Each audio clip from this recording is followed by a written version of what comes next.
Buenas, señores, bienvenidos una vez más a su podcast favorito, Cerveza Descalza, Pensamiento Libre en cada sorbo. Bueno, hoy mis compañeros Joaquín Castillo y Pablo Objío me han dejado un poco solo, pero no tan solo. Me faltó presentar mi nombre, pero ustedes a lo mejor saben quién yo soy, Félix Moya.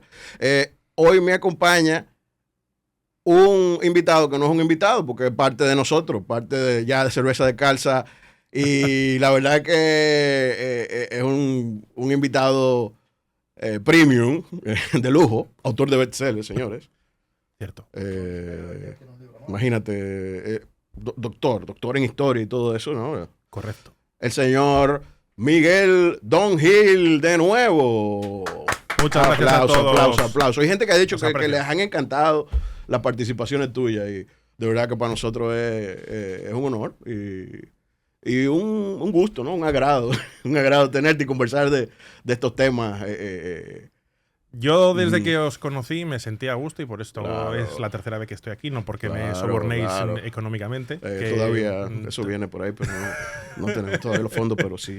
Pero encontré un lugar en el que se puede hablar ampliamente, sin seriedad, pero de fundamento. Temas serios, pero sin seriedad. Así Aunque como suene de dicotómico, de contradictorio, pero sí, esa es la idea. Porque la vida misma es sencilla y a la vez compleja. Claro. Y se puede hablar de todo. Se puede hablar de todo y no hay que tener así esa tanta formalidad. Es así. Hay que fluir.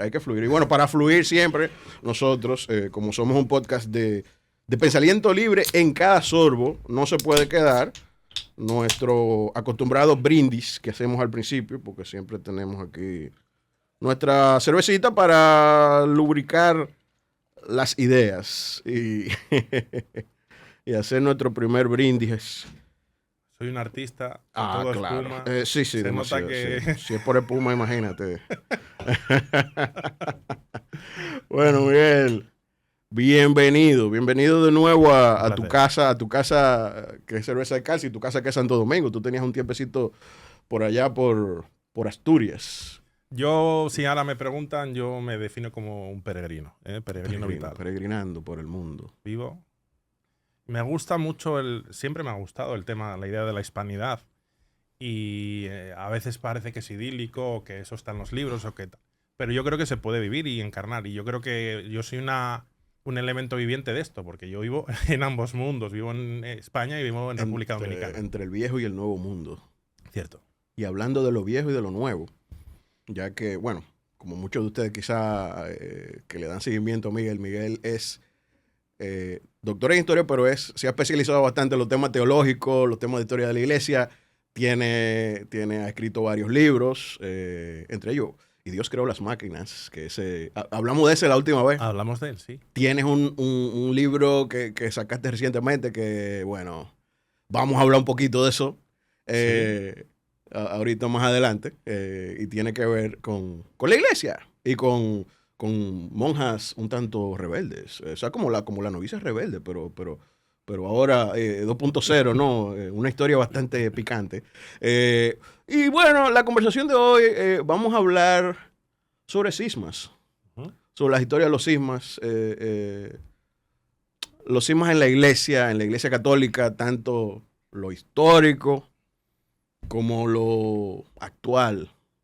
Que eso, señores, desde que inició la iglesia y yéndonos a la semilla, al génesis, al cristianismo, desde que comenzó, desde que no se llamaba cristianismo todavía, desde los tiempos de los apóstoles, hubo movimientos cismáticos, hubo diferencias, hubo movimientos sectarios. O sea, el mismo, bueno, al apóstol Pablo se le ve, óyeme, en sus cartas, lidiando con esas situaciones. Hay un texto que dice, yo planté, Apolo regó, pero Dios sigue haciendo su voluntad, algo así. Se veía siempre ese movimiento como siempre había quienes querían interpretar la cosa de una manera o la otra. Bueno, se da, por ejemplo, lo que se llama el primer concilio, ¿no? Que fue el concilio se le llama el Concilio de Jerusalén. Pablo tuvo que llegar allá, viajar y reunirse ahí con Santiago, hermano de Jesús, y con Pedro. Ajá. Y pues, hablando sobre el tema, sobre todo, ahí el tema principal era el de la circuncisión. Y fue un concilio muy importante porque no era un tema teológico, conceptual muy mínimo, era tan fundamental como abrir la iglesia a una iglesia totalmente universal, que es hoy, y se lo debemos a Pablo. Exacto, Pablo tuvo esa visión, porque eso era como un tema que no dejaba que creciera.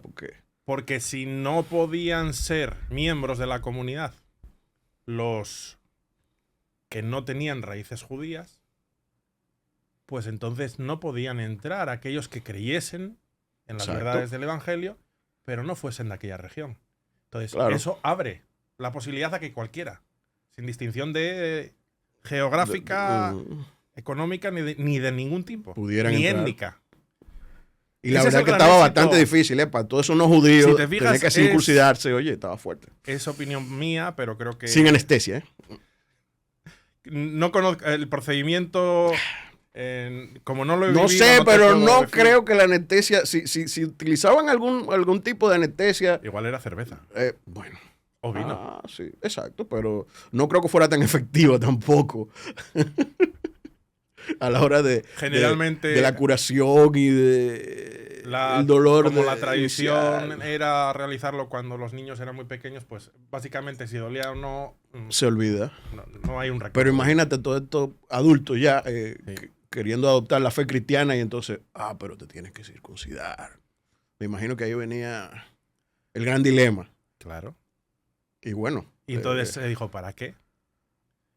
Esto es un mero gesto, lo que importa es las creencias y que uno cumpla los preceptos de la fe, pero no es una cuestión de llevar una marca, es una cuestión de profesar un credo. Claro, y por ahí comienza a nacer. Yo creo que uno de los éxitos que tiene el cristianismo como religión, porque, hombre, hablamos de las grandes religiones y parece que se nos olvida esto, pero generalmente las grandes religiones inclusive tienen ciertos límites.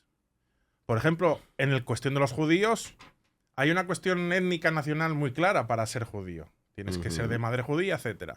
Los musulmanes, sí que es cierto que hay casos de conversión, pero es que es excepción. Lo más normal es que uno proviene de un entorno, pero el cristianismo no. El cristianismo arraiga donde van misioneros, donde se lee una Biblia, donde llega el mensaje y la gente quiere pertenecer. No hay ningún, digamos... ninguna especie de límite de entrada. Es totalmente fácil. Y yo creo que eso es el gran éxito del cristianismo. Quizá, bueno, así en ese mismo orden de lo que tú dices, o sea, una de las particularidades que tiene el cristianismo, que en su nacimiento, o sea, nace como de un cruce de cultura. O sea, un mensaje que llega a gente de otro país, con otra cultura, con otra religión, con otra lengua incluso. Y es adoptado y es incluso adoptado y es adaptado incluso en gran medida, ¿no? A la idiosincrasia de esas naciones a las cuales por donde se fue expandiendo, ¿no? En esas primeras iglesias. Se puede decir Jesucristo y los apóstoles eran judíos de origen. Luego nace y se construye como tal el cristianismo sobre esa base. Nace de un cisma. Pero luego hay una serie de elementos de tradición griega, latina, romana, etcétera, etcétera, que van alimentando y van dando una riqueza a la fe cristiana. Exacto. Y la iglesia... La misma religión egipcia, filosofía griega, hubo ahí un enriquecimiento cultural. Y no hay un problema en integrar esas cosas e interpretarlas. Es decir, porque si no seríamos idiotas. Es decir, lo que es el cristianismo hoy en día viene de esa verdad proclamada por Jesucristo y luego lo que los apóstoles, los padres de la iglesia, los concilios, pues han ido interpretando, que no pretenden innovar, sino realmente entender lo que quiso decir Jesús.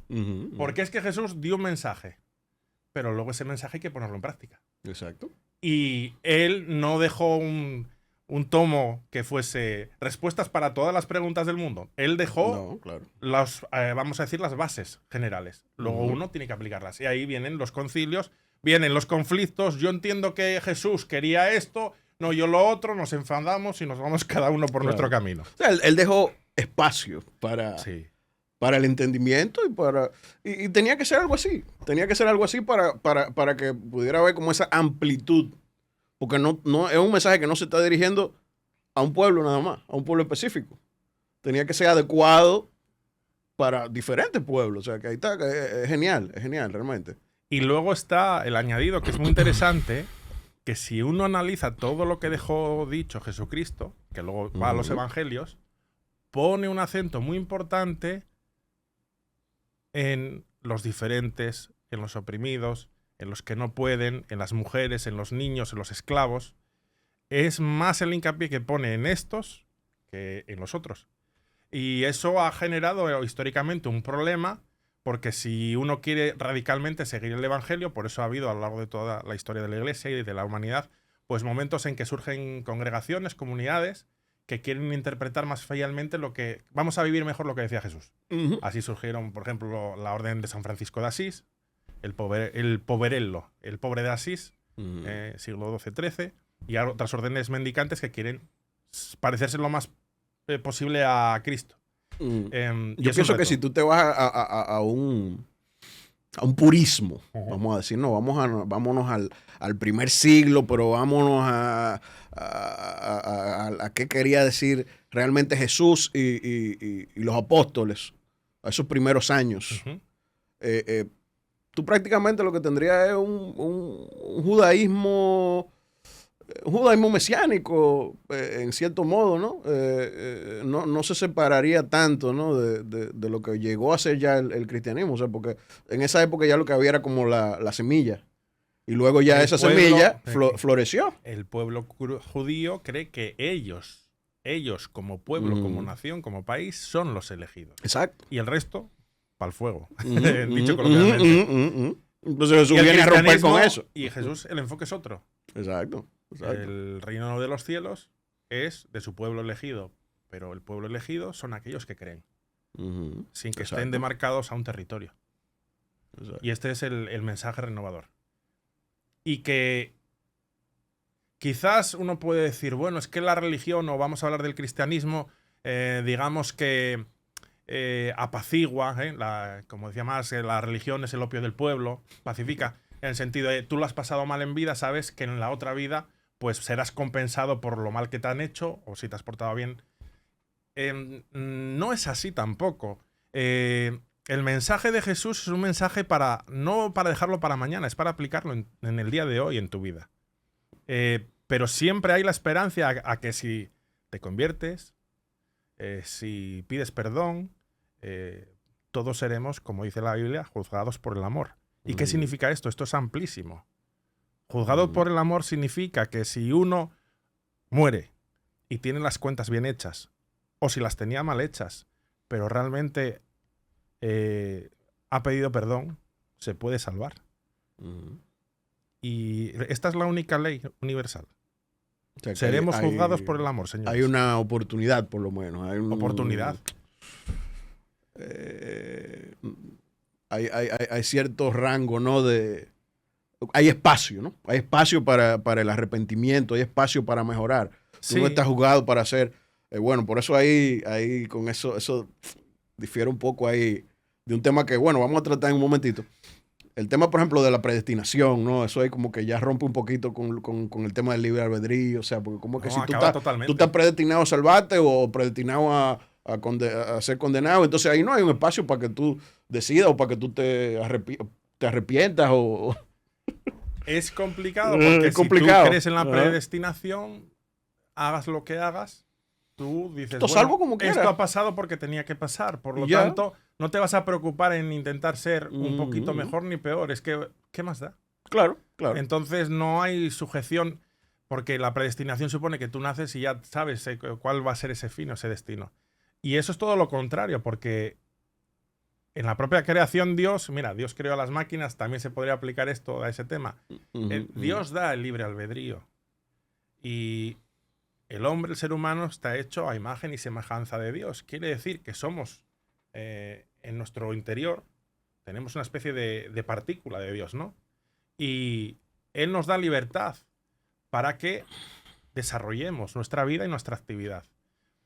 Y en esa libertad uno puede ir por el buen camino o confundirse. Pero Claro. si se confunde uno lo puede arreglar. Claro. Si hay predestinación, para mí esto sería como una especie de realidad virtual, dicho coloquialmente. Porque todo digamos que es como un programa de televisión con un guión escrito y tú simplemente eres un autómata leyendo un texto. Entonces eso no lo veo lógico. Una especie como de laboratorio, un reality, algo así. Un reality, eso. Ahora que está tan de moda eso de nuevo. Pero hablando así, bueno, yéndonos ahí, porque nos fuimos un poquito ahí a ese Correcto. tema ya de la predestinación y vamos a llegar ahí. Pero ahora que tú mencionas a Dios, la partícula de Dios, Ujú. está el tema ontológico, que es el que, diría yo, que el que ha causado más divisiones desde un principio, ya que estamos hablando de los sismos. Y nos vamos, por ejemplo, si seguimos, nos vamos 2 o 3 siglos más allá de cuando inicia el cristianismo, tenemos el primer cisma, que fue en el 451, creo que fue. Vamos a ver, vamos a retrotraernos un El poco. de Nestorio. Realmente el gran cisma se produce en una interpretación que desde el origen es complicada. Va a haber muchos sectores dentro del cristianismo, y yo digo, los concilios van a venir porque son necesarios. Concilio es un lugar donde los padres de la iglesia, los obispos se ponen de acuerdo reúnen, se ponen de acuerdo y, con un y tema. dicen, bueno, vamos a ver lo que está escrito y vamos a intentar interpretarlo correctamente. Exacto. Inicialmente, en los primeros siglos, hubo mucho debate con la naturaleza de la Cristo. naturaleza de Dios y ¿Quién, Cristo. y quién era Cristo? Claro. Entonces, Era un Cristo hombre, es- era Dios, era las dos porque cosas. Hay varias visiones. Cristo era una especie de héroe, es decir, un hombre que era uno más, pero vio la luz, digamos. Exacto. Y luego falleció y fue un hombre destacado simplemente. Esta sería la vertiente más humana.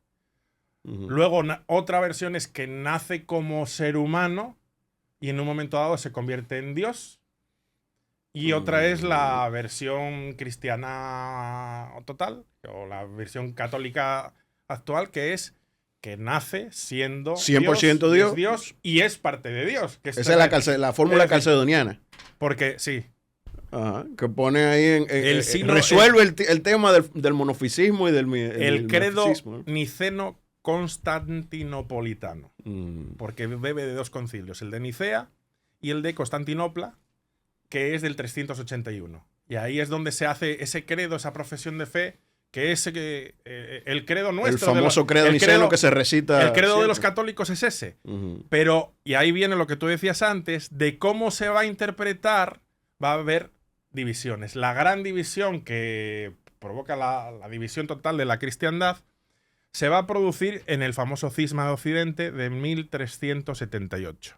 Ujú, ujú. ¿Qué es lo que ocurre? Pero antes de ese tuvo el cisma de Sí. 400. Sí, sí. Hubo dos sismas, ¿no? Porque tuvo primero el 451, que fue con respecto al tema de Nestorio, ¿no?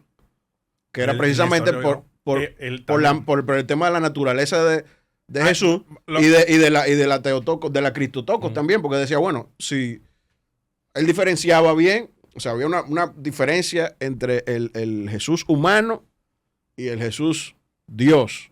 Ujú. Y si, bueno, ese humano, que es el Mesías, no puede ser entonces, la madre de él no puede ser madre de Dios. ¿Cómo va a ser madre de Dios? Entonces ahí está el término este de Cristotoco. De hecho, todavía hay una iglesia, la iglesia asiria del este, Ujú. que bueno, a ellos no les gusta que le digan nestoriano, pero realmente que viene de su esa teología es esa. Y Ahí ellos han es- conservado esa teología que diferencia bastante bien y que no es tan diferente ya de la calcedoniana realmente. O sea, porque la calcedoniana lo que hizo fue como conciliar ahí dos extremos, ¿no? Uno que separaba bastante la naturaleza y otro que la unía ahí, que por ejemplo ahí es que viene también luego de ese del 451, 20 años después, hay otra separación Ujú. que precisamente por ese tema ellos eran monofisitas, o sea, las naturalezas que se conjugan en una misma persona, o sea, no había tanta diferencia en la persona. Eso es lo que defendían, por ejemplo, los de Oriente, ¿no? Que son todavía, bueno, las iglesias coptas, etíopes, todo ese tema de para allá de Oriente. Entonces ahí... Luego tenemos el arrianismo, arriano también un tiempo después. Hay muchos cismas en estos primeros siglos de la iglesia. Los 3 primeros siglos están llenos, no ninguno llenos de cismas. 10, 20, 30. También. Todo. Y por eso, uno de los motivos de estos concilios, el de Nicea, el de Constantinopla, era vamos a hacer un credo por el cual sepamos lo que creemos, porque cada uno interpretaba un poco y llegan a esta fórmula.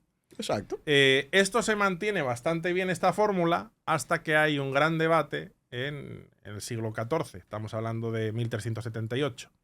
Es cuando el cisma denominado de Oriente, que se separan las iglesias orientales de las occidentales. Y dice uno, bueno, es una cuestión de un debate por una partícula. Una partícula me refiero a un pequeño texto, sí, pero es grande la diferencia. El famoso filioque y del hijo. En ese credo, en las iglesias que, bueno, las herederas actuales serían los ortodoxos, el Espíritu Santo procede del Padre y se acabó. Solamente del Padre. ¿Y qué decimos los católicos hoy en día, manteniendo la tradición? Procede del Padre y tanto del Hijo. La Santísima Trinidad, si los 3 son uno, el Espíritu Santo procede del Padre y del Hijo. Y ahí hubo la gran... Había cuestiones políticas y también había un momento en que todavía el Imperio Romano de Oriente existía, aunque ya estaba hacia su final. Y a nivel político, pues la sede del Patriarcado de Constantinopla decía, pero si yo tengo más peso efectivo que el obispo de Roma, yo quiero ser la cabeza. Y entonces este concepto se fue utilizando como para establecer un debate para llegar a una división. O sea, hay un tema de gobernanza de la iglesia. De poder, de intereses...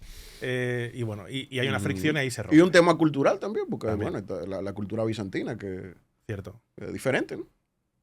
Y eso se ve hasta el día de hoy, ¿no? Cuando tú vas a una iglesia ortodoxa, tú ves la diferencia, ¿no? En todo el arte que hay, la iconografía y todo eso. Después vino, bueno, es otro tema ahí, el tema de los íconos y después de la iconoclasia. Y digamos que la iglesia católica, siempre siendo más sencilla en todos los símbolos y el arte, etcétera, era un poco más cercana a los ortodoxos hasta el Concilio Vaticano II, que luego podemos hablar brevemente. En el Concilio Vaticano II se intenta, digamos, lo que es el ritual, purificarlo al máximo, quitar añadidos, tradiciones de muchos siglos e ir como a lo más sencillo, lo más simplificarlo. Que algunos entendieron que era una traición a lo que era realmente la celebración de la Santa Misa.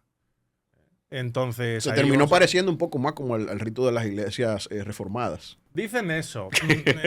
No sería ese el camino. Sería intentar quitar al máximo lo accesorio para centrarnos en lo fundamental que es Cristo Eucaristía. Más minimalista. Eso. Y quizás luego los reformados y protestantes sobre esa línea todavía lo hicieron más sintético. Aún más. Pero no creo que es que... Pero eso de decir, no, es que los católicos copiaron a los protestantes, yo creo que eso es un error. No, sería como un parecido. Un parecido que viene por el tema de la simplificación. Sí. Eso sería, básicamente. Entonces, pero realmente, y esto es entrar ya en filosófico y teológico, quienes necesitamos las formas, quienes necesitamos todos esos añadidos, somos los seres humanos para lograr concentrarnos en Dios. Pero Dios no necesita nada. Si ves en lo fundamental en la misa, ¿qué es? Un trozo de pan. Se acabó. Un poco de vino. Se acabó. Pero el resto... O sea, no es necesario tanto. Sobra el templo, sobran las imágenes, sobra todo. Pero todo eso lleva a la piedad. Todo eso nos ayuda a concentrarnos, a ponernos en contacto con Dios. O sea, nos hace falta como medio de comunicación a nosotros, porque somos seres imperfectos. Pero en realidad no hace falta nada. Y también hubo una época en el desarrollo, ¿no? En la expansión de la iglesia. Hubo una época en que gran parte de la población tampoco sabía leer. Y entonces ahí, por ejemplo, los íconos tuvieron una función que fue educativa, digamos. A ver, por supuesto, o sea, Dicen que una imagen habla más que 1000 palabras. O sea, todo el arte sacro, ajá. en las catedrales, se ven los pasajes de la vida en los vitrales o en las estatuas, los pasajes de la vida, la pasión de Cristo. Todo eso se hacía no por adornar únicamente, sino lo que digo como medio. Y era que había un pueblo analfabeto que iba a entender todo eso por la visión, por las imágenes, porque no sabía leer y escribir. Entonces, ¿cómo llegaba el mensaje a ellos? Bueno, a través de la predicación del sacerdote, en la homilía, en la misa, o sea, por el oído, y luego visualmente por esas imágenes. Claro, pero claro. por la lectura no, porque no sabía leer. Exacto. Entonces era necesario. Que luego, por otro lado, hoy sería más fácil de entender que hace 20 años, porque tenemos una cultura visual total. La gente, los jóvenes que nos veis, que serán pocos o muchos, no lo sabemos. Esperamos que... que están viendo reels. Viendo, claro. Que generalmente ya el último extremo es que ya no se escuchan porque te vienen con un texto bien grandecito que te va poniendo las palabras. Exacto. Y prima porque la si imagen. no, tampoco. Entonces, ¿qué quiere decir? Que están accediendo a ese conocimiento Lo visual, por imagen, lo visual. Y claro, que claro. lo auditivo es secundario. Claro. Es un poco lo mismo. Sí, sí, sí. Aunque parezca que no tiene nada que ver. Pero, y fíjate, con ese tema de los íconos, porque por ahí después viene otro, como otro cisma que tuvo que ver con el, precisamente ese tema, ¿no? De los íconos y eso. Iconoclastia, la iconoclastia. iconodulia. Es decir, Ajá. hay que quitar los iconos porque parece que hay una especie como que la imagen, ese es el problema que luego critican los protestantes, que a ver, bien entendido se puede entender. Tú tienes una imagen que representa a Cristo, a la Virgen María. Lo necesitas para concentrarte en ellos, para pensar en ellos, los estás viendo, te ayudan. Pero eso, el trozo de madera, de mármol, no es que tenga a la Virgen María dentro, ni a Dios, ni a Jesús. Es una mera representación. Una representación, claro. ¿Cuál es el error de algunos protestantes? Que entienden que el católico está adorando, porque ellos dicen adorar, a venerar. O sea, están adorando al trozo de piedra. No, al único que se adora es a Dios. Pero tú, mirando esa imagen que representa a Dios, lo estás viendo. Entonces, ¿por qué entonces los cristianos, sí que los católicos veneran? Que venerar es, pues, a través de una imagen, elevar pues esa creencia a Dios. Pero no al único que se adora es a Dios, Jesucristo. Pero no hay un poquito como de... Sí. Quizás no se fueron un poquito como muy lejos con esa veneración. Porque, por ejemplo, explícame. Pienso el tema, bueno, hay gente que le ponen velitas a los santos. Eso es muy, muy, muy típico. El tema también, bueno, por ejemplo, los ortodoxos que llegan y le dan un beso al ícono. Eso no puede ser como que un poquito, bueno, tal vez se fueron un poquito lejos con eso de la veneración y parece una adoración. Y quizás eso, bueno. Hombre, por eso también, a ver, llevado al extremo, yo no puedo negar que hay, a nivel sobre todo o gente muy mayor, muy anciana, que van y tienen una fe especial porque van a tal iglesia y van a ver la imagen de tal santo. Eso no se puede negar. Sí. Si eso lo hace una persona, se está confundiendo, porque San Francisco no es ese trozo de madera. Es el San Francisco histórico. Entonces, pero sí que en algún caso puede haber confusión. Entonces conviene aclararlo. En ningún caso se le está prestando veneración a ese objeto. O sea, que sería como un malentendido, entonces. Es, por ejemplo, vamos a ponerlo el caso dominicano. Nuestra Señora de Altagracia. Claro, la imagen que uno tiene y le toca el corazón a todo dominicano es el famoso cuadro. Pero realmente, ¿qué está representando en el cuadro? A la Virgen María. Y la Virgen María, todos sabemos que no es el trozo de tela, es la Virgen. Entre paréntesis, ¿por qué, por ejemplo, cada región, cada país tiene una virgen diferente? Eso, que al fin y al cabo representa la misma virgen, ¿no? Es María, complicado, ¿no?, de explicar, sobre todo al que no sea católico, porque los protestantes son muy críticos con ello. Estamos para todo el público. A ver, es sencillo, pero a la vez complicado, porque hasta los propios católicos se confunden. La Virgen, o ¿cuántas vírgenes hay en la Iglesia Católica? Pregunta de examen. ¿Cuántas vírgenes? Una. Lo que pasa que a lo largo de la historia, cuando la Virgen quería dar un mensaje, se apareció en Higüey, se apareció en el Pilar, se apareció donde sea, en el mundo. Y entonces, allí donde se apareció, pues se genera una veneración a esa aparición. Y entonces tenemos la Virgen de Guadalupe, la Virgen del Pilar, la Virgen del Rocío. O sea, cada una de esas vírgenes, aunque tengan diferentes nombres, son realmente manifestaciones de la Virgen María. De la misma esencia, ¿no? De la misma... ¿Qué pasa? Que en cada lugar pues se ha tenido la visión diferente o se la representa diferente, con un manto de color esto, lo otro, o con algún elemento de la naturaleza que se presenció, y la gente luego lo tiene como que fuese una virgen distinta. No, es la Virgen María, no hay otra. Y bueno, y aparte como de la universalidad, ¿no? Sí. La universalidad de la iglesia, ¿no? Que, bueno, hoy en día, y eso no hay problema, sobre todo para acercar, en lo que hablábamos de acercarse, y el cristianismo puede estar en cualquier cultura o contexto. En África hay una tendencia a empezar a representar a la Virgen con el niño morenita, oscura, porque ellos son así y claro, para su cosmovisión. Y la siente más cercana. Que no significa que, ojo, que la Virgen y Jesús no van a cambiar de color, o hablamos de la Virgen María, es una aparición aquí y allá, pero en el tal vez tomaron mucho sol, quizás. Bueno. También hay que decir que el idílico de la representación de la Virgen María y Jesús habría que ver. Es una representación muy europea también. Claro. Diferente a lo que sería el físico que del Medio Oriente. También, que de eso también pecan los anglicanos, porque hay representaciones en Estados Unidos de Jesucristo rubio con ojos azules. Y dices tú, bueno, tampoco. Entonces, pero no dejan de ser eso, como un instrumento que nos llevan a él. Pero bueno, cada pueblo lo interpreta de una manera cercana a lo que ve, a lo que conoce, ¿no? Sí, a lo familiar. Claro, claro. Pero, a ver, históricamente y por el es normal a nivel cultural eso. Oriente Próximo, pues tez más bien morena, pelo castaño oscuro, un poco eso. Ojos marrones, sería la estética. Exacto. Que por otro lado no difiere mucho de... hay gente que debate sobre si es auténtico o no, pero bueno, tenemos la Sábana Santa. El famoso que recoge manto. El rostro de Turín, que quedó impresa en la mortaja en la cual estuvo envuelto Jesucristo. Pues más o menos esos rasgos que vemos ahí son esto. Un Mediterráneo. Y se parece mucho a como se le ha representado históricamente, o sea... pero se supone, pero no sé, le hicieron pruebas ahí de carbono a ese manto ahí, y creo que era como del año 1200, 1300 por ahí, como que es una... A ver, ahí está el tema.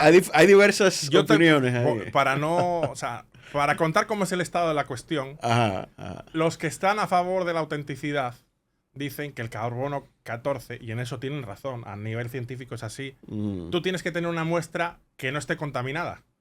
Es decir, un elemento de una época y ves cómo el carbono 14 se descompone. Pero como es un objeto de devoción que le ha pasado manos de manos, le han puesto cirios al lado, humos, etcétera, está totalmente contaminado. Entonces, lo que vienen a decir que ese estudio de carbono 14 va a estar viciado porque está impregnado de materia que no es original. Entonces, aluden a que por el tipo de tela, de cómo se ha tejido, y a estudios de polen, etcétera, que hay elementos que son del siglo I. Entonces, por ahí. Pero que sí, el carbono... Entonces, debaten que el carbono 14... Pero claro, los críticos dicen, carbono 14 dijo esto, ya, es falsa. Es un debate muy polémico. Es cuestión de fe, simplemente. Es que eso es realmente... El que cree ya y punto. Vamos a hablar claro. Que la Sábana Santa que es histórica y cierta, perfecto. Tú contemplándola, te lleva a Dios. Que es falsa, no te está llevando a Dios mirándola. ¿Qué más da? Es como el arte. Es muy subjetivo, ¿no? Es muy... Depende de cómo te llega a ti, de la interpretación tuya, de cómo eso te sirve, ¿no? En tu, es como en la tu espiritualidad, en tu camino, o sea... Las reliquias de estos últimos 200, 300 años se llevan con mucho rigor su extracción. La Iglesia Católica pide una auténtica, que es un certificado que dice que la reliquia procede de tal santo, y vienen en una cajita sellada con un lacre, pero tenemos reliquias de 2000 años.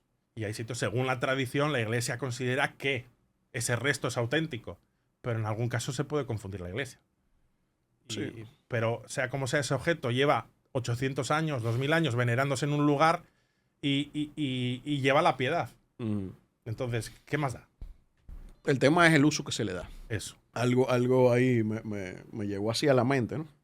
Porque ya que eso ha sido como ese tema de las reliquias y eso, ha sido como un tema muy debatido y motivo de cismas, como lo que estamos hablando, porque ahí en el tema con el protestantismo y eso, Ajá. bueno, es algo de lo que se acusa mucho a la iglesia, ¿no? De que, bueno, no, eso fue una iniciación que vino ya y es un tipo de idolatría y, bueno, viéndolo, eso lo puede interpretar cualquiera, ¿no? De su punto de vista. Y eso, de ambos lados, yo respeto ambas opiniones. Pero sí me llegó a la mente, ahora, como hemos comenzado hablando de historia, lo que me llama la atención es lo temprano que es ese tema, ¿no? De la reliquia. Porque leyendo, por ejemplo, ahí el tema del martirio de Policarpo, Ujú. que eso era en el ¿cuánto? 150 por ahí. Eso fue bien temprano. Ujú. O sea, porque de hecho Policarpo creo que vino, fue incluso discípulo de Juan, creo que fue. Y se le vincula con Juan, se le vincula con Pablo. Sí. Se le considera uno de los padres apostólicos. Y bueno, cuando narran ahí el tema de los... cuando fue su martirio, Ujú. las autoridades romanas que estaban ahí mandaron incluso, no, mira, quiten ahí los retos, no vaya a ser que esto lo comiencen a adorarlo. Que comiencen a adorarlo. Oye, y eso estamos hablando de prácticamente, o sea, primera, segunda generación de cristianos. O sea, yo, wow, pero mira qué antiguo, mira qué temprano. Se comenzó con ese tema de la reliquia. Bueno, es que... eso Y señores, no lo estoy diciendo No, de que pero- por defender eso ni nada. O sea, de hecho, yo vengo de una formación que es totalmente anticatólica, pero cuando uno se va a la historia, uno comienza a encontrar como que, pero no era tan así. O sea, por ejemplo, el restauracionismo, el movimiento restauracionista, que ha sido de los últimos Sí. 150 años por ahí, o sea, bastante contemporáneo, ¿no? Ujú. Como que trata de hablar, como lo que hablábamos al principio, ¿no? Dice como al purismo, a lo que era el cristianismo primitivo, pero entonces ya cuando tú tienes acceso a los textos Ujú. que hay del cristianismo primitivo, de los primeros 150 años, de los primeros 200, tú te encuentras con una serie de elementos que tú dices, pero mira qué temprana es esta tradición de la Iglesia Católica. O sea, un poquito para un protestante, te lo digo, yo vengo Sí. y como que es chocante, porque uno se imaginaba un cristianismo primitivo como bastante alejado de eso, ¿no? A ver, otra cosa es que uno interprete que eso es fundamental como fe o no. No, claro. Es A otra mí me cosa. resulta muy interesante desde el punto de vista histórico. Pero lo cierto es que desde los primeros martirios, los primeros romanos, los primeros cristianos mueren a manos del Imperio Romano. Ujú. En lo típico que vemos en las películas, en el circo romano los sacaban con las Claro, fieras tal, sí, y sus sí. restos acababan en algún sitio.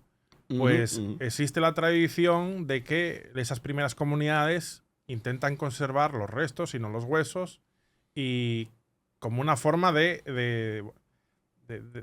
que no es adorar en ningún momento, No, sino de tener cerca esos ejemplos. Son Ujú, grandes ujú. héroes, mártires por la fe. Exacto.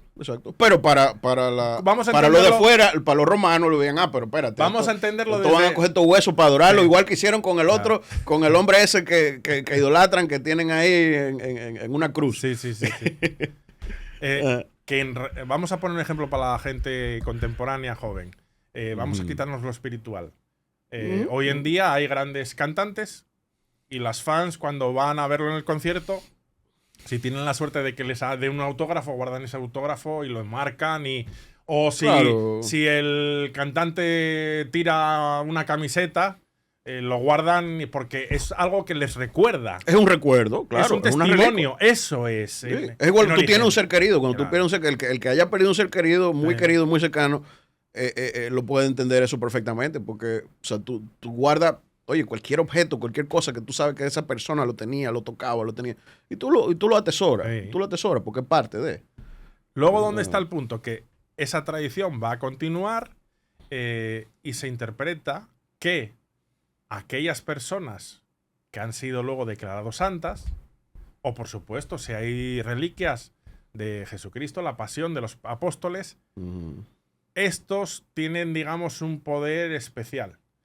Entonces, tener a esas personas, no es que ese elemento de por sí sea un elemento mágico, como un talismán, no, pero es tener una partícula, un elemento de esa persona que fue santa, o fue un gran ejemplo, y es la tradición que tiene la Iglesia Católica.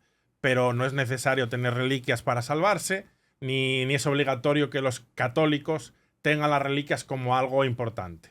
Lo importante son los mandamientos y se acabó, no hay más. Pero son un elemento bonito porque es una forma de tener, digamos, algo de ese ejemplo de virtud cerca de ti. E intentar parecerte a él. Es simplemente un testimonio. Eso es un testimonio. Eso es como un museo que tú tienes vivo ahí. Claro. Tú tienes algo que representa algo, que representa a ese ejemplo, a esa persona. Sí. Es así. Y bueno, viendo eso ahí, hemos ahí abarcado, ya hemos llegado, quizás sin proponérnoslo, al tema de la reforma protestante, ¿no? Porque hablamos tanto de eso, tiene tanto que ver con eso, ¿no? Luego de que viene esa reforma, ya viene Lutero, creo, ¿verdad? Que Lutero, eso fue uno de los elementos, ¿no? El tema de los santos y eso. Aunque Lutero siguió conservando bastante el catolicismo, porque él se enfocó más en el tema de las indulgencias y eso. Hay varios elementos en Lutero. Inicialmente, el grueso era, él tiene un viaje a Roma y bueno, ve todo ese lujo que hay en Roma, de la iglesia, esto le choca, ve viviendo a los grandes sacerdotes, clérigos, obispos, cardenales como príncipes, y luego ve cómo se están vendiendo indulgencias. Exacto. Que realmente eso fue así. Se necesitaba para construir la actual Basílica de San Pedro del Vaticano, porque lo que tenemos que tener en cuenta es que hasta el siglo XVI estuvo allí la basílica edificada por Constantino, del siglo III o IV. Wow. Que yo digo como historiador, ojalá no hubiesen hecho esa basílica de San Pedro, por muy hermosa que sea, porque tendríamos el templo original. Exacto. Que lo hubieran hecho, pero que lo hubieran hecho en otro, pues bueno, en otro espacio, ¿no? La mentalidad de la época era otra. Derribaron esa y hicieron la dijo, otra. tiren esto.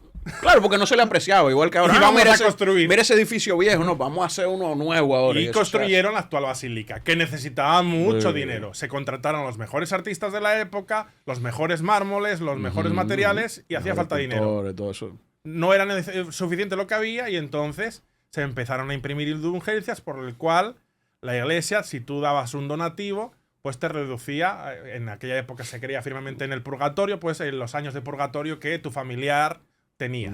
Y entonces comenzaron a hacer un negocio. Él dice, bueno, esto no me parece, es ni espiritual ni lógico, y es materialista, y critica esto. Luego hace otras críticas. Sí. Y la cosa se le va de mano. Porque yo creo, por lo que he leído, he estudiado, que Lutero, aunque fue crítico y bueno, tuvo sus consecuencias, yo creo que cuando él estaba a punto de fallecer, se arrepintió del movimiento que él había creado. Es decir, que el movimiento cogió vida propia, pero no le representaba a él. O sea que probablemente él no se proponía hacer una cisma nueva iglesia, como tal. Él quería una reforma. Reformar como tal. Pero, bueno, llegó un punto, porque también el problema de la reforma protestante es cuando se mezcla lo espiritual con la política. Había príncipes y reyes que les interesaba apoyar a Lutero para tener una causa espiritual, para justificar salirse de la autoridad del emperador. ¿Quién era el emperador? El rey de España. Carlos I de España, V de Alemania. ¿Y qué se interesaba? Vamos a coger el... No, es que es por fe. Es por fe. Pero lo que querían era apoyar eso para salir de la autoridad temporal. Y entonces, pues, va a haber dos bandos. Y por ahí viene. Y cuando se llega a la guerra, ya digamos que lo espiritual ya entra con otra. Entra en una espiral, ¿no? Que ya no. Eso tenía que romperse por un lado. Claro. Y por ahí viene un cambio moral. O sea, con eso. Sí. Con la reforma protestante. tanto eso como el tema de que sola fide, sola gracia, ¿Qué lo que era hablamos lo ahorita, vino un fundamental? cambio moral bastante. Que era lo fundamental y que ya hubo movimientos en la Edad Media, pero aquí en la época ya moderna se aprovecha esto de Lutero porque es la gran explosión. ¿Qué es lo ideal para cualquier rey? Tener una iglesia que sea nacional. Una iglesia que solo atienda a su territorio y en la cual él pueda, si no elegir, pues de algún modo, pues aconsejar quién sea su líder espiritual. Ejemplo.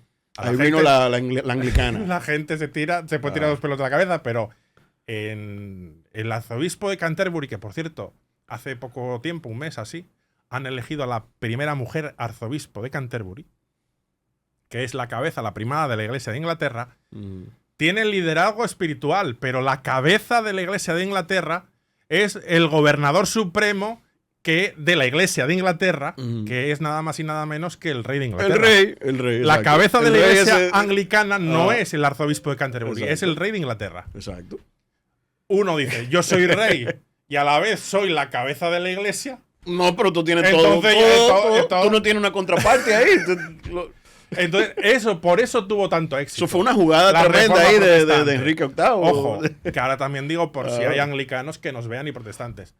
Claro. El anglicanismo de hoy en día es totalmente respetable, nadie juzga su fe, es más, hay totalmente un buen entendimiento entre católicos y anglicanos, se han firmado acuerdos. La Iglesia Católica, por otro lado, a día de hoy, esto es importante, reconoce que el sacramento del bautismo de los anglicanos es válido, o sea, hasta ese extremo, pero hay diferencias que hay que corregir. Claro. Pero no estoy diciendo que los anglicanos sean malos ni nada por el estilo, pero el origen, lamentablemente, hubo un interés político en dividir. Totalmente. Hay un tema ahí en la, en la dirección ahí que es un poquito. Vaya, hace ruido. Es complicado. es complicado. Pero pues, fue genial de parte de Enrique VIII, ¿no? Esa jugada fue, óyeme, tremenda. Pero, sin embargo, tú ves que, por ejemplo, en esos cismas vienen más divisiones. Vamos a ver, mirad, esto es interesante de reflexionar, porque es tan malo que no haya, vamos a decir, diversidad, que sea todo unicidad en el sentido de que parece que no se respeta la libertad del individuo, pero todo lo contrario también yo creo que es malo, es de llegar a la atomización total, es decir, que cada uno sea su propio microcosmos, su propio mundo. Sí, porque como no hay una cabeza ahí Claro. que unifique, que sea una autoridad lo suficientemente respetable, entonces bueno, ahí va, cada uno que piense una cosa, viene y hace su negocito, como así en buen dominicano, su propio club, aparte, ¿no? A ver, que la fe y el negocio no son lo mismo. No, pero... Si en algún caso parece que la fe y el negocio son lo mismo, es un error. Pero es que el poder. Aquí está. Por ahí mira, había vamos a ver, unas mira, monjas por ahí que como que confundían hablamos. una cosa con la otra. Vamos a hablar de eso ahorita. Es un caso complejo y yo en el libro que he escrito intento exponer los hechos y que cada cual saque su conclusión. Pero una cosa que el pontificado de Francisco ha sido para algunos esclarecedor y otros son un poco críticos con él. Pero hay una cosa que en concepto luego hay que ver en detalle si se aplica bien o no, ¿no? O en qué caso. Pero que fue buena. Francisco quiso poner el acento en general en su pontificado más en el espíritu, más en las creencias, más en el carisma que en la jerarquía. Es decir, la jerarquía, la autoridad, no puede estar por encima de la fe. Y vamos a ver, la Iglesia Católica tiene mucho poder espiritual, pero también temporal en el sentido de que históricamente ha recibido donaciones, tiene ingresos, tiene una serie de bienes que se critican. Tiene un banco. Banco que hay que decir que uno de los grandes éxitos de Francisco fue Uno de los limpiarlo menos, un poco. de los menos transparentes, o el menos transparente del mundo. Era uno de los más opacos. Ok, bien. También podríamos decir que hasta paraíso fiscal. Bueno. Pero Francisco, sí, con la reforma que introdujo, hizo que no, vamos a aplicar normativas europeas y todo transparente. Y aquellos fondos que no sean claros, fuera. Y lo hizo. Otro tema que tuvo Francisco que no lo pudo llevar bien o en toda su profundidad es la reforma de la curia, que es, hablamos del poder de la jerarquía. La curia tiene mucho poder en la Iglesia, hasta el punto que se ha debatido en algunos pontificados, Juan Pablo II al final, donde él estaba enfermito, o bueno, Benedicto XVI abdica, y deja el trono pontificio. ¿Hasta qué punto el Papa, como cabeza de la Iglesia, tiene libertad para gobernar o está un poco limitado por esa diplomacia, esa jerarquía, ese gobierno interno? Y entonces la autoridad, ese gobierno jerárquico, hay veces que anquilosa un poco la fe. Y el Espíritu Santo es revolucionario, el Espíritu Santo sopla. Es dinámico. Y por eso abrir las ventanas, que entre el aire de la Iglesia también, que solo no sé si fue Juan XXIII que ya lo dijo. Y vino luego el Concilio Vaticano II. Entonces, ese es el problema. Si se entiende la autoridad como imposición, se puede pervertir un poco el mensaje del cristianismo. Y hay que ir a los orígenes dentro de lo posible. Ojo, es necesario autoridad y líderes que interpreten correctamente el contenido de la fe. Pero eso no puede condicionarlo todo. Y no sé por qué he dicho esto, pero es interesante. Es interesante, sí. Bueno, vamos a brindar. Un pequeño brindis. Estás bebiendo muy poco, ¿eh? Sí. Ya. Realmente. Hay que lubricarse más. Y hablando de porque ya hemos pasado por la parte histórica, aunque se nos quedan muchas cosas, pero ya hemos llegado también a lo contemporáneo, ¿no? A esos movimientos sismáticos contemporáneos que hay. ¿Cómo es el tema de Alemania? Ese cambio sismático, el tema del camino sinodal. Camino sinodal alemán. Ajá. Interesante. Digamos que la Iglesia Católica tiene dentro de sí los elementos conservadores de preservar la norma, pero también los componentes revolucionarios para que aquellos que tienen el poder de decidir interpreten. Y ahí hubo una tensión que históricamente la ha habido, y es que la Conferencia Episcopal Alemana entiende, aceptamos todo lo que diga la Santa Sede, pero que si nosotros nos ponemos de acuerdo en nuestro territorio, en nuestras diócesis alemanas, podemos aplicar cosas interpretando los textos básicos.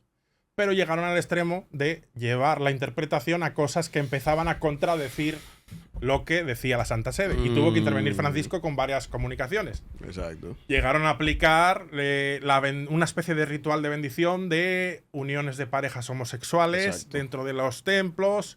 Estaban abiertos ya a introducir el sacerdocio femenino sí. Y otras cuestiones. O sea, ellos estaban aplicando la misma fórmula que aplicó la Iglesia Anglicana, la presbiteriana, todas esas iglesias, la misma, dentro del mismo luteranismo también. ¿Y cuál fue el resultado de todo eso? Todo eso provocó más divisiones, más cismas. Por ejemplo, la iglesia anglicana tuvo un cisma tremendo. O sea, la iglesia anglicana está teniendo una crisis muy grande en los últimos 5 años. Y fue por esas causas en principio. Las causas de... Vamos a volver a los alemanes, pero 2 puntos de los anglicanos para que... Sí, claro. Mira, la crisis que está teniendo, dentro de que es tan, vamos a decir, reformadora y va tan a la vanguardia, eso a veces dentro de la propia comunidad anglicana no gusta. O hay sectores. No, claro. Porque entonces, hay toda una... El tema de matrimonio de parejas del mismo sexo, hay roces. Eso luego no ha caído bien. Eso. La ordenación de las mujeres, que ya tiene cierta trayectoria, ya décadas, y ahí está mujeres obispo. Bueno, una mujer obispo ha sido elegida la primada de la Iglesia de Inglaterra. Hay un sector que sí y otro que no. Y están están en empate técnico. Ese es el problema. Exacto. Que no es aquello de que la mayoría y hay un sector que siempre es más conservador. No, es que están en empate técnico. Claro. Eso por un lado. Y entonces estas cuestiones están haciendo un poco cuestionar hasta qué punto el arzobispo de Canterbury está siguiendo el sentir general de la comunión. El sector de los obispos anglicanos africanos tiene mucho peso, porque bueno, es el gran pulmón del cristianismo. Tanto y los africanos han sido bastante conservadores. Y ellos están diciendo, esto no lo entendemos y nosotros no lo vamos a aplicar a ese extremo, no lo vamos a aplicar. Y están teniendo una crisis interna muy grande. Claro, tremendo. Incluso, o sea, en Norteamérica. O sea, porque la parte, yo diría que la más numerosa, ¿no? En ese cisma que ha habido en la anglicana es la Iglesia Anglicana Norteamérica, ACNA, que ahí comprende ahí la parte de Canadá y la parte de Estados Unidos. Y eso se llevó, pero un buen pedazo del anglicanismo. Y tú ves por ahí que las otras. Oye, me han surgido, por ejemplo, mira, las otras, los luteranos se han dividido por eso mismo del tema de matrimonio gay, los presbiterianos, se han dividido en varias denominaciones, 3, no sé, 3, 4 por ahí. Entonces, yo encuentro, por ejemplo, lo que ha pasado ahí con el tema de Alemania, que bueno, cuando tú ves lo que le pasa a tu vecino, o sea, ¿por qué insistir, no? Si tú estás viendo cuál es el resultado, ¿no? Porque lo que viene es un golpe fuerte. A ver, la iglesia en Alemania estaba viviendo una caída de las vocaciones, una caída de los fieles. Pero por esa solución. Y ellos han interpretado que una vía de solución es ser más liberal. Es porque, ojo, no van por intentar. No los estoy justificando, pero para entender el funcionamiento. Ellos entienden mucho la participación, entonces hacen consejos episcopales, consejos de las diócesis, donde participan obispos, clero y fieles. Encuestas, y entonces preguntan y ven como que hay una tendencia y dicen, bueno, pues si este es el sentir de la feligresía, lo vamos a ir aplicando. Pero no está teniendo efecto. Y esas iglesias liberales tú la ves vacía. Está teniendo un efecto rebote en el sentido de que los números siguen estando mal en Alemania. Óyeme, por ejemplo, las iglesias ortodoxas en Estados Unidos están creciendo muchísimo. ¿Llenándose de qué? De jóvenes. Jóvenes. Está habiendo a nivel. O sea, hay una tendencia de jóvenes a decir, no, espérate, vámonos a lo ortodoxo, a lo original, a lo conservador. Entonces no le veo como el negocio, ¿no? A ver, son tendencias, todo es pasajero. Hemos vivido unas décadas de que esta apertura, etcétera, era sentida como positiva y el camino. Igual hay cierto sector un boom que hubo con cierto sector de los jóvenes igual dice la progresía. Sí, bueno, nos han dicho esto, pero nosotros queremos esto otro. Igual simplemente por ir un poco a contracorriente, pero es que estos son tendencias cíclicas. Lo que antes estaba de moda, luego no lo está y vuelvas. Y eso va a ser así siempre. Claro. No, entonces, pero si tú vas como con la corriente. O sea, históricamente yo creo que si la Iglesia Católica como institución, usted sea católico o no sea católico, yo no soy católico. Arderás en el fuego del infierno. Soy un hereje, como voy a arder en el infierno. Yo estoy en el infierno desde antes de nacer. Óyeme, pero usted sea o no sea católico, simpatícele o no, pero es admirable, ¿no? Cómo esa institución se ha mantenido ya por, o sea, oye, casi 2000 años ahí incólume. Entonces, si hubiera ido tan con el viento, ¿no? Con la tendencia, no creo que hasta el día de hoy hubiera sobrevivido de la manera que ha sobrevivido, ¿no? Con esa primacía. O sea, que las instituciones no pueden ser tan débiles tampoco frente a cambios que son morales, que son a veces bastante pasajeros, ¿no? Es una humilde opinión. Vamos a ver, el camino está, que es un poco la línea de León XIV, el actual Papa. A ver, Francisco lo eligieron porque era como el pulmón de aire fresco, sabían que él era de una forma de ser muy especial y que iba a hacer lo que considerase. Y iba a liberalizar mucho. Claro. Ahora ha venido un pontificado que es un pontificado que, aunque va en la línea de Francisco, pero es más sosegado, le gusta, es un agustino, un monje, que escucha tanto al que dice blanco como negro. Y él escucha y luego intenta sacar una solución de consenso que sea la más rigurosa. Y va por esa línea. Entonces, y está intentando acoger tanto a muy una inteligente, vía reformadora como a la vía tradicional. Él ha sido muy inteligente. Yo pienso que no pudo haber tal vez una mejor elección que él. Pero para la situación de ahora, ¿no? Hay gente que dice, y todo el mundo creía que él iba a hacer, no, porque mira, cuando ese llegue, van a aprobar el matrimonio homosexual, van a aprobar, o sea, como que él iba a llegar con esa corriente progre, liberal, y sin embargo, no se ha visto así, al contrario, en muchos casos se ha visto bastante conservador y como tú dices, bastante silencioso y conciliador, o sea, él ha sabido manejar las cosas. Hombre, vamos a ser honestos. Como persona que conecta, hay gente que tiene carisma. Y el carisma de Francisco era total. Claro, luego cosa, te podía gustar o no lo que pensaba, sí, pero sí, era carismático y te hacía la broma en la cercanía y no se sentía en una nube, él estaba al pie y trataba todo. Claro. Entonces, por ahí ganó mucho.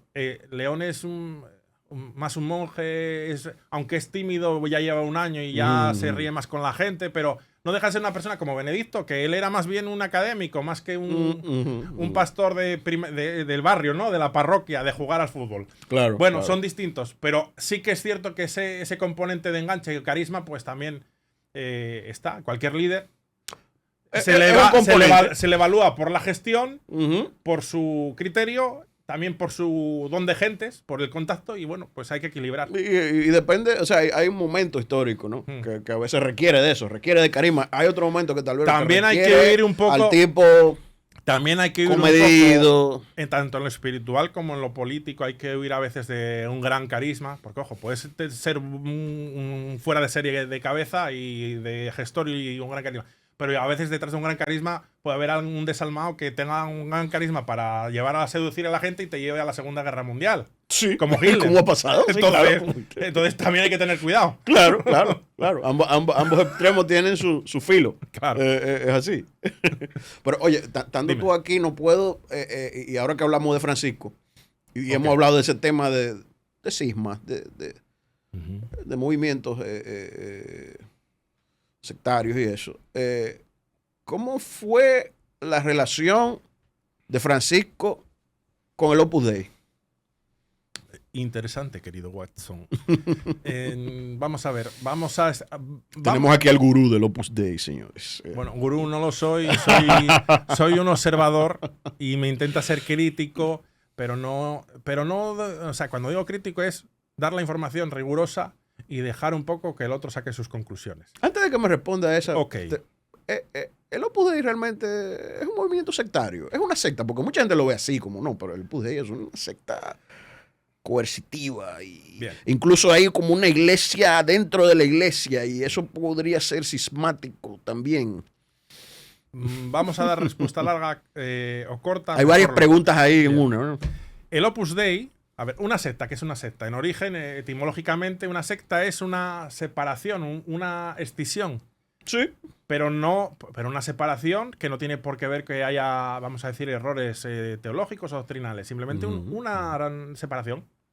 Por ejemplo, el cristianismo fue una secta del judaísmo. Eso fue una separación, sin connotación. Sí. Lo que pasa que luego hay una connotación negativa, que es cuando se habla de sectas, vamos a decir, coercitivas o destructivas. Claro, que ya eso es otra cosa. Y es lo que la gente cuando dice secta hoy en día habla. Entonces, ¿el Opus Dei es una secta? Bueno, pues según la definición, no. ¿Por qué? Porque una secta tiene que ser autónoma, es decir, es una organización que es totalmente independiente.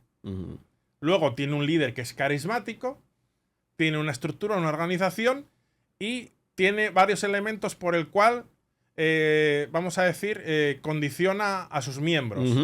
Ejerce un poder para salir, a sus finanzas, etc. El Opus Dei es una prelatura personal, es un organismo, vamos a decirlo así, dentro de la Iglesia, que lo que hace lo supervisa la Santa Sede y el Papa. Bueno, a tal extremo que el Opus Dei ha sufrido varias reformas desde el 2023 por deseo de Francisco. La última es la revisión de sus estatutos porque él dijo, hay que actualizarlos a la realidad actual. Francisco fue una relación... Han dicho, Francisco odia al Opus Dei. Ajá. Y luego encima están las cosas históricas. Como que lo tenía contra la pared ahí. Al Opus Dei. Lo voy a poner fácil para los críticos. Oye, que Francisco es el primer papa jesuita y los jesuitas y el Opus Dei se han llevado mal. A ver, vamos a ver. Hay antecedentes. Digamos que en el siglo XX, primera mitad del siglo XX y en España, digamos que competían por el mismo público. Es decir, un sector más o menos acomodado, los jesuitas eran los educadores de las clases medias, altas, tenían... No es que tuviesen poder per se, pero bueno, si tú eres el profesor del hijo de fulanito y fulanito es un gran empresario, un gran político, tú tienes la forma de llegar. Y tenían como ese... Cuando llega el Opus Dei, digamos que empieza a competir por ese mismo sector social, aunque en el Opus Dei por el mismo nicho. Hay miembros humildes, hasta académicos y doctores, porque lo que el Opus Dei, la misión del Opus Dei o el apostolado del Opus Dei es santificar la vida cotidiana. Es decir, tú da igual que seas carpintero o conduzcas un taxi o seas académico, tú en tu día a día puedes ir hacia Dios. ¿Cómo? Haciendo bien tu trabajo y ofreciéndole pues ese buen trabajo y esa ética profesional a Dios. Entonces, Exacto. pero sí que es cierto que uno de los sectores a los que el Opus Dei va a integrar, pues es unas clases medias acomodadas. Y van a chocar Opus Dei con los jesuitas. Entonces, Exacto. pero es muy básico decir, como se enfadaron una vez, pues entonces Francisco está en la misma pelea. Vino con esa saña, no. con ese dolín ahí. Francisco entiende que hay que reformar el Opus Dei porque, bueno, sus estatutos tienen ya mucho tiempo y hay que adaptarlo al siglo XXI y les dice al Opus Dei, en esta línea, preséntemelo. Bueno, el Opus Dei ha hecho esa reforma. Le hizo una y auditoría ahora, ahí. León XIV tiene eso de texto y lo tiene que acabar de revisar y aprobar. Por esa parte yo no entiendo que sea una secta. Hay gente que dice, ya, pero los miembros, porque hay varias categorías de miembros. Entonces, en función de la categoría de la que tú pertenezcas, tienes una especie de responsabilidades mayores, aunque tú libremente elijas tener esas responsabilidades. Si tú eres numerario, vives en una comunidad, en una casa que es del Opus Dei, te comprometes a entregar tu salario, a tener tales rezos, a tener tales revisiones o hacer la confesión una vez al día a la semana, lo que sea. Pero bueno, hay que entender que si tú lo aceptas libremente, porque si no podemos decir... No te están obligando. Cualquier tampoco. orden religiosa, las clarisas, los carmelitas, todos son sectas. No, tú entras y tienes esa forma de vida porque tú la aceptas. Otra cosa es que alguien diga, no, pero yo lo hacía en contra de mi voluntad. Bueno, ese es otro tema, pero primero, porque te metiste ahí y luego, si tú estás así, sal de ahí. Entonces, es que es un problema. Ojo, ha podido haber casos de abusos. Yo digo, es que en la iglesia hay mucha gente y en el Opus Dei pues habrá habido lugares donde se han hecho las cosas mal, pero bueno, para eso están las vías canónicas y civiles. Claro. Para que se dictamine quién hizo, o los abusos que están en toda la sociedad. Pues si lo hay en un colegio, si lo hay en un partido político, si lo hay en una orden religiosa, bueno, pues que la persona que lo ha hecho se lleve la culpa. Vamos ahí, ya se nota como terminando un poquito el tiempo. Okay. Y no quiero. Vamos a avanzar un poco. Porque yo sé que ahí, con el tema del Opus Dei, ahí hay mucho que hablar ahí. Pero vamos a hacer más. Como tú quieras. Vamos a hacer más entrevistas realmente contigo para aprovechar tu conocimiento. Pero ahí siguiendo ya, para no dejar de tocar algunos de los movimientos cismáticos ya más actuales. El caso de los lefebvrianos ahí, que el tema de la fraternidad de San Pío, ¿qué es lo que está sucediendo ahí? Muy sintético, porque habrá gente que igual le suena el Lefebvre o no. Era un obispo francés que el Concilio Vaticano II, que hablábamos antes, que es una gran revisión de todo lo anterior, pues es de los que interpreta que, digamos, que va en contra del sentido de la Iglesia. Y sobre todo para él era muy importante el tema de la misa. La famosa misa tridentina, en latín, con tantos oropeles, mirando hacia adelante, con el pueblo atrás. Y entonces él entiende que acabar con ese tipo de rito es acabar con la esencia misma del catolicismo. Entonces él, en su territorio, en su diócesis, lo sigue haciendo, le llaman la atención y él llega a un momento que entiende que la única solución es crear como una especie de seminario propio, organización propia. Le llaman la atención, digamos que está mal con Roma, pero bueno, es como un hermano disidente, pero lo tenemos ahí. ¿Cuál fue el gran problema? Que ya él era muy mayor y en 1988 dice, yo me voy a morir porque es ley de vida, digo, y estos que están conmigo no les van a dejar seguir. Porque la iglesia dirá, intégrense en los seminarios conciliares y en nuestras formas. Y él, aun sabiendo que él lo hacía mal porque no tenía la autorización de la Santa Sede, como extremo recurso, y así él lo explicó, ordenó a 4 obispos para que la fraternidad San Pío X pudiese tener más seminaristas, ordenar sacerdotes y ordenó 4. La Santa Sede le dijo que no lo hiciese, él lo dijo que lo iba a hacer y finalmente hubo un intento de acuerdo que era que, bueno, a ver si la Iglesia Católica admitía como rito extraordinario lo que ellos hacían, pero al final no iba a haber ese acuerdo y entonces él dijo, mira, ordeno mis 4 obispos. Ajá. Él fallece y esos son los que hasta el día de hoy están gestionando la fraternidad. Hubo una distensión que es que aunque estaban excomulgados por la Iglesia Católica, Benedicto XVI, porque era una cuestión de autoridad, de cisma, o sea, de una separación, pero no había un tema teológico. Benedicto XVI en el 2009 dijo, fuera excomunión. Y hubo un intento de ir acercándose, a ver si nos unimos. eso llegó así hasta el pontificado de Francisco, que hubo un diálogo a ver si la fraternidad se unía a la iglesia como tal. El problema es que ahora ya han tomado la decisión de que, porque también estos obispos ya tienen cierta edad, que van en reserva a ordenar nuevos obispos, que va a ser en breve, junio. Entonces la Iglesia Católica ha emitido un comunicado que automáticamente hagan eso, entrarán en excomunión. Excomulgados ahí. Entonces, ¿va a haber solución amistosa? Yo creo que no. Yo creo que no. Porque ellos quieren tener una reserva de obispos para seguir con su seminario. Ajá. Y la Iglesia Católica no se lo autoriza. Conclusión, va a haber choque. Va a haber un choque. Como hasta ahora. Exacto. Pero ahí no hay realmente... no creo que eso tampoco haga mucha... A ver, también los lefebrianos tampoco son, no sé ahora las cifras, las estadísticas, pero no son un gran volumen. Son un reducto, pero bueno, ahí están. Otro caso que es bastante llamativo y que se podría como incluso incluir dentro de los movimientos cismáticos, aunque no le llamaría movimiento, pero sí actitudes cismáticas, ha sido el caso de las monjas clarisas de Belorado. Un caso sorprendente que yo confieso que la gente no lo entiende muy bien, la gente que no es del ámbito de la iglesia no lo entiende para nada y la gente dentro de la iglesia poquito. Pero ha sido un tanto escandaloso. Escandaloso. Al que, por lo menos el que ve noticias de España... A ver, pongámonos en situación para alguien que no lo haya visto o que sepa. Hay una comunidad de clarisas, de monjas clarisas, en concreto de Belorado, en España, la cual Belorado está Belorado está en Burgos. En Burgos. Sí. Las cuales, que ya eran conocidas, lo vamos a explicar luego, o sea, eran ciertamente mediáticas, porque se dedicaban a los dulces y eran famosas. Pero bueno, el caso es que lo que sale en la prensa es que hay unas clarisas que emiten un comunicado a la prensa diciendo de que se separan de la Iglesia Católica, que no reconocen al Papa, que son sedevacantistas, que el Concilio Vaticano II fue herético, falso y todo muy mal, y que ellas se separan de la Iglesia. Y claro, imagina los titulares, El País, todos los grandes diarios, ABC, etcétera, monja tal, se separan de la Iglesia. Bueno, pues esa fue la noticia. Y luego todo el mundo pues se centró en eso y fue radiado minuto a minuto. Esa trayectoria, porque aunque ya los medios lo dan como por cerrado ese tema, hay que decir que no, porque hay un pequeño núcleo que siguen, disidentes, ahora están en Toledo, lo podemos explicar, pero es que se han tirado 2 años. O sea, es un pulso grande y fuerte. Claro.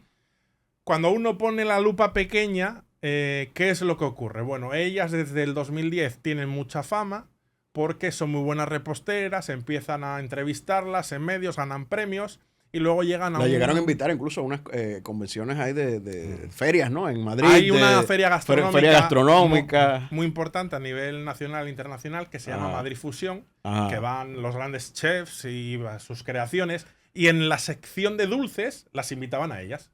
Y siempre llevaban, bueno, hasta lo último, una de las grandes creaciones, no sé en qué año fue, pero fue los bombones rellenos de mojito, por ejemplo. ¿Cómo?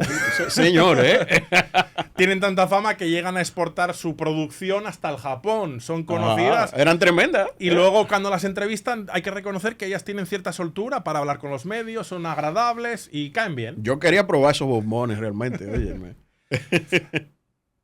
Luego viene, claro, cuando ocurre esto, la Santa Sede, la Iglesia, delegan el arzobispo de Burgos como comisario para representar a la Iglesia y empiezan a sacar los papeles y a contar qué ocurre.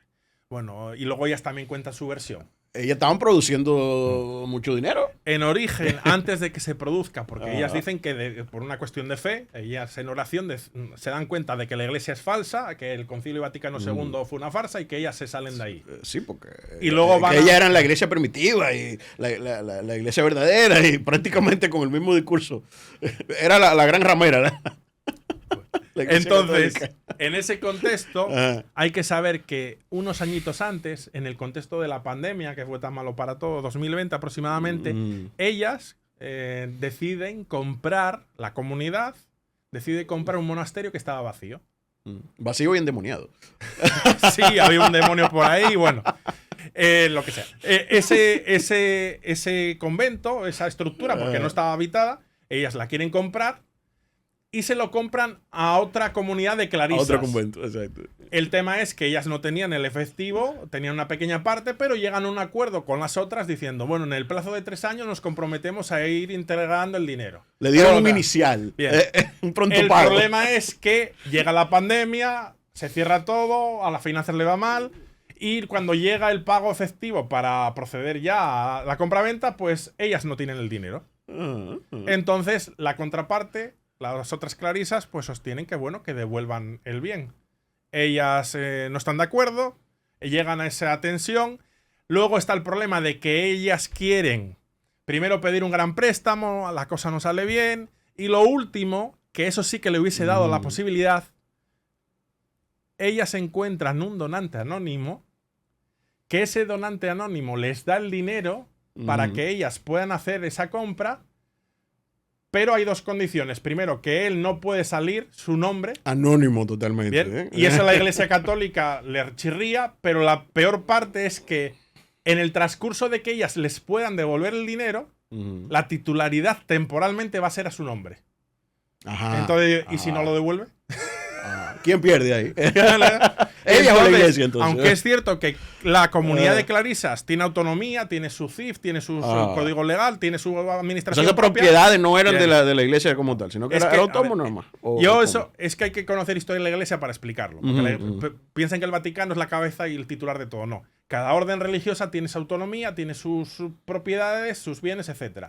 Y la iglesia, la cabeza, supervisa que todo esté en orden. Es como una fiscalización, ¿no? Claro, aquí, entonces, la iglesia dice, no le autorizamos porque no conocemos la persona o la entidad, y luego la propiedad va a ser de esa persona que, aunque por muy buena voluntad que tenga, si se desdice, se queda con la propiedad. Exacto. Ellas, al verse que no se les autoriza esto, se enfadan y, bueno, tienen ahí unas semanas de reflexión y es cuando lanzan el comunicado. Entonces, va a haber 2 versiones. Que ellas deciden esto realmente por una convicción de fe, y hay gente que dice 2 más 2, es decir, si estaban queriendo comprar, la iglesia no les deja, se enfadan y se van. ¿Cuál es la solución? Por ahí bueno, tiraron ahí ellas ahí unas disensiones teológicas ahí. No, si armaron el ahí. manifiesto, hablo de memoria, pero creo que el manifiesto, que además lo difundieron para los medios en PDF para leer. No Tocaban sé, hasta el tema de la Eucaristía y todo. eran 60, 70 páginas. Wow. Entonces ya entramos en un punto casi de no retorno. La iglesia les llama al orden, les dice que si piden disculpas no pasa nada y todo normal. Pero ellas no se retractan. Y entonces les dan un ultimátum. Si no se retractan, van a ser excomulgadas. No se retractan, son excomulgadas. Y creo que a la abadesa incluso la metieron presa o algo así. Bueno, es que pasó algo ahí. Compren el libro, está en Amazon. Por eso. 2,99 barato de euros. Hemos hablado ahí un poquito como para despertarle ahí la curiosidad a la gente. El libro tuyo es precisamente sobre ese tema, que es el último libro que tú has publicado. Se llama Monjas a la fuga. Monjas a la fuga, las clarisas de Belorado y su huida de la Iglesia Católica. Secretos sin convulsión. Tú ya vas en una segunda edición, porque tú lo actualizaste. Sí, porque yo lo saqué a finales de 2025 y el capítulo final lo dejo abierto a que, bueno, que la realidad supera la ficción y no sabemos por qué va a ocurrir. Pero sí, ya en 2 meses está buenísimo, señores. Vayan, descarguen su libro. Eso está baratísimo, creo que son como $3. Sí, al cambio más. Y si se suscriben a Kindle Unlimited, lo tienen gratis. Es un libro, es bastante corto, o sea, para el que se le hace pesado la lectura, es un libro que se lee en media hora o menos. Bueno, sí. Súper rápido. Ahí Miguel narra la historia, ¿no? Desde su principio, parte por parte, por capítulos que son bastante cortos, y va narrando el desarrollo de esa historia que está tan... Es picante, ¿no? Y lo hace con un lenguaje llano, un lenguaje... y con su toquecito también de humor, de picardía, muy respetuoso de los hechos y de la historia, ¿no? Y de lo que pasa, ¿no? Pero presenta ahí cronológicamente lo que está pasando.